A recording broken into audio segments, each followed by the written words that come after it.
Hi everyone, welcome to Gaya Guidance Program Phase 3। I am Ranjit Kumar और आज हम लोग class 10th chapter first the pace for living का important question board में पूछे जाने वाले प्रश्न का हम लोग आज यहाँ पर विश्लेषण करेंगे और ध्यान से देखेंगे। पूरा वीडियो देखने की कोशिश कीजिएगा। बहुत इंपॉर्टेंट और वीवीआई क्वेश्चंस आपके सामने यहाँ पर लेकर आए हैं। और क्वेश्चन आंसर में जो फर्स्ट क्वेश्चन हमारे पास है, where did the writer watch the play. Listen carefully. जैसे ही आप स्टोरी जब आप पढ़े होंगे, हालांकि एक ऐसे है ये जिसमें कि आपको देखने के लिए मिलेगा कि writer it means RC Hutchison वो प्ले कहां देख रहे थे। शायद आपके दिमाग में बहुत सारी चीजें या आंसर शायद आपके पास आ रहा होगा।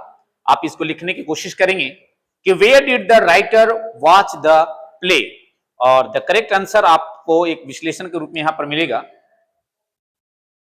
कहता है R C Hutchinson it means the writer of the pace for living watch the play in Dublin.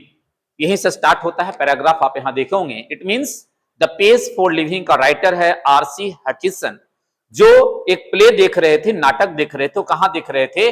Dublin में। It means your answer should where did the writer watch the play, it means the writer watched the play in Dublin, या लिख सकते हैं RC Hutchison watched the play in Dublin।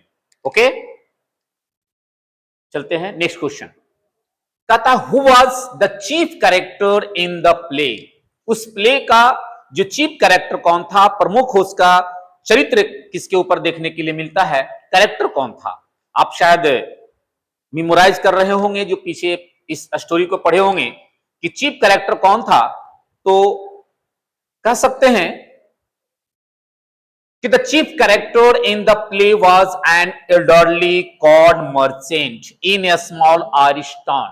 Ireland का एक छोटा सा शहर का रहने वाला एक भुट्टा व्यापारी था, जिसको ईयरली या मॉडर्न कॉर्ड मर्चेंट हम लोग जानते हैं। इट मींस आपका आंसर क्या होना चाहिए कि the chief character in the play was an elderly cord merchant, और वो कहां का रहने वाला था, एक आयरलैंड का छोटा सा शहर का रहने वाला था।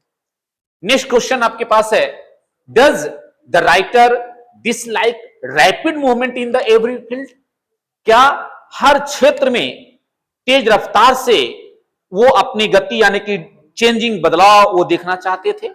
आपके माइंड में आ रहा होगा कि वो राइटर अपनी लाइफ को तेज रफ्तार से चेंजिंग होना नहीं चाहते थे, लेकिन उनका शौक था कि तेज रफ्तार से हम गाड़ी चलाएं, तेज रफ्तार से कार चलाएं।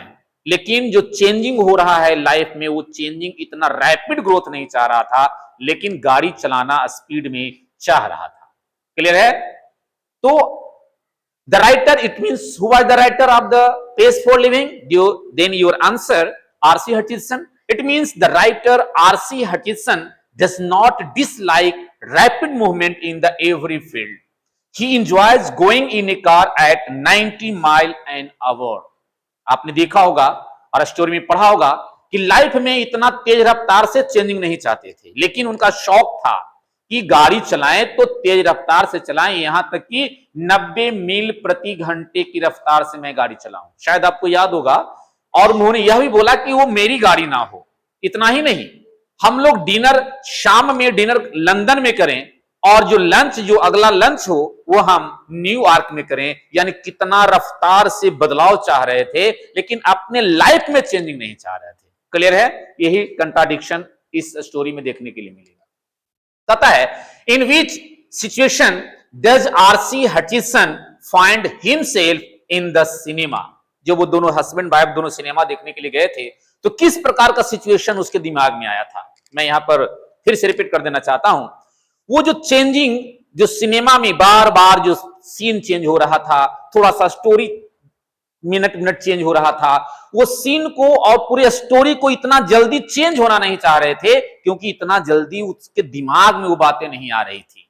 इसलिए अपना हेल्प लिए थे और पूछे थे कि how many girls in the cinema, और कौन सी लड़की यानी कौन सा एक्ट्रेस किस एक्टर से लव करते हैं, इसकी जानकारी माइंड में नहीं था और अपनी पत्नी से वो पूछे थे।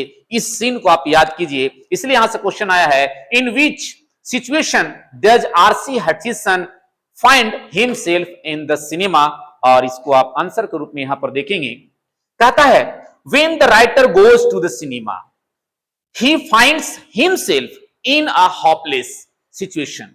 He cannot follow the fast movement of the story and the rapid changes of the scene and action.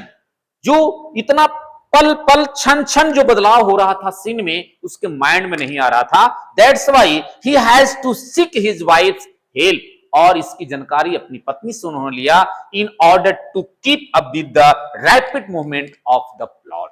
Is it clear? तो वो पहला क्वेश्चन आपके पास था कि वो प्ले कहां देख रहे थे, then your answer should be in Dublin. और सिनेमा में आपके पास क्वेश्चन आएगा कि how many girls were in cinema, then your answer should be the 3। Next question, how does the writer classify himself as a thinker. याद कीजिए, उन्होंने एक बात बताया था कि यदि कंपटीशन होता है तो मैं शायद आईक्यू टेस्ट में हम फेल हो जाएं। आईक्यू टेस्ट यदि हो, माइंड का टेस्ट हो, तो हम उस समय फेल हो जाएंगे। इसके लिए एक वर्ड यूज किया है, slow thinker. It means writer belongs to the slow thinker. उसी का एक थोड़ा सा यहां पर एक झलक, यानी उसी के बारे में यहां पर आपसे पूछ रहा है। कहता है इसमें कि the author considers himself one of the group of slow thinkers. Is it clear?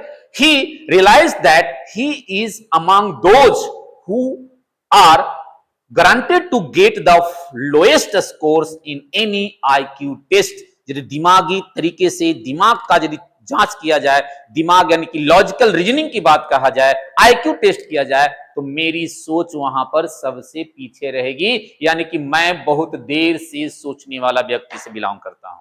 Is it clear? Very good. Next कहता है, symbolize the center idea of this essay. It means the pace for living is an essay. It is written by R C Hutchinson, और ये British novelist थे। एक summary कहता है, यानी पूरे स्टोरी को आप शॉर्ट में कैसे लिख सकते हैं, ये आपका लॉन्ग क्वेश्चन आपके सामने पूछा जाएगा, तो देखेंगे इसको।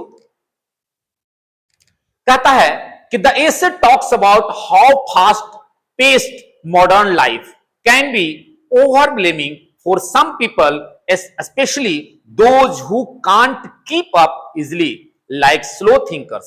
It discusses the pros and cons of the fast advancements in the technology and the society. एक लॉन्ग क्वेश्चन का ये आंसर आपके सामने देखने के लिए मिलेगा, और आप इसको देख सकते हैं कि the author suggested that while progress in good we should forget about the slower more. It means आप इसके बारे में कह सकते हैं कि आप अपने लैंग्वेज में आप आंसर दे सकते हैं। इट मींस ये ऐसे हमारा एक कहानी है जिसमें कंट्राडिक्शन आ रहा है, यानी कि slow thinker and the fast thinker के रूप में राइटर खुद अपने लाइफ में चेंजिंग उतना रैपिड ग्रोथ नहीं चाह रहे थे, बदलाव नहीं चाह रहे थे, लेकिन वो गाड़ी तेज रफ्तार में चलाना चाह रहे थे।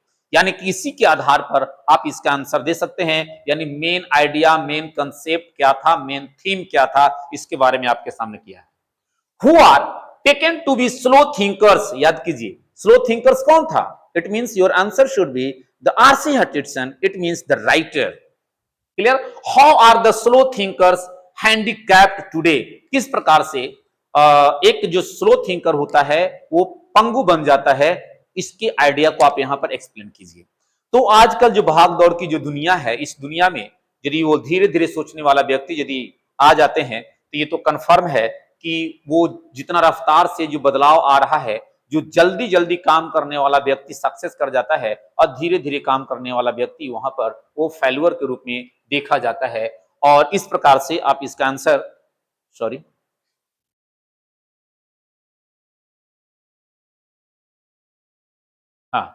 कहता है slow thinker such as the narrator. Narrator means who? It means the writer. Writer means who? It means the R C Hutchinson. Are individuals who process information at a slow peace and the struggle with the quick responses. In today's fast-paced world, they face challenges in keeping up with the rapid flow of the information. Clear है? और what sort of the excitement do we have today which our ancestors lacked? यानी यहां पर आपको देखने का है कि जो अभी और जो हमारे पूर्वज, ये दोनों का तुलना किया है। हमारे और हमारे पूर्वज के बीच का तुलना किया है कि उनका एडवांटेजेस क्या था और डिसएडवांटेजेस क्या था, और आज हमारा एडवांटेजेस क्या है और डिसएडवांटेजेस क्या है। इस दोनों के बीच की जो आपके माइंड में जो सेटअप है, इसी के बारे में यहां पर बताने की कोशिश करना है हम लोगों को कि however this fast paced lifestyle can sometimes make us overlook the simple joy and the moment in life such as spending quality time with the loved ones. यानी कि जो हम लोग के पूर्वज एक जो आनंद और जो सारी चीजें प्राप्त कर लिए हैं, शायद आज मुझे वो नहीं मिल पाएगा। ये हमारी डिसएडवांटेजेस है, और उनको मिल पाया वो उनके लिए एडवांटेजेस है। इसी का विश्लेषण आपको इसमें देखने के लिए मिलेगा। और ये चैप्टर में जो इंपॉर्टेंट जो क्वेश्चंस आपके सामने जो दिया गया है, ये पूछे जाने वाले प्रश्न है, बार बार पूछे जाने वाले प्रश्न है। आप वीडियो को कई बार देख करके आप इसका आंसर आप अपने माइंड में पिरो सकते हैं, और आप अपने एग्जामिनेशन में लिखकर ज्यादा से ज्यादा मार्क्स गेन कर सकते हैं। और आज तक के लिए यही। जय हिंद, जय भारत।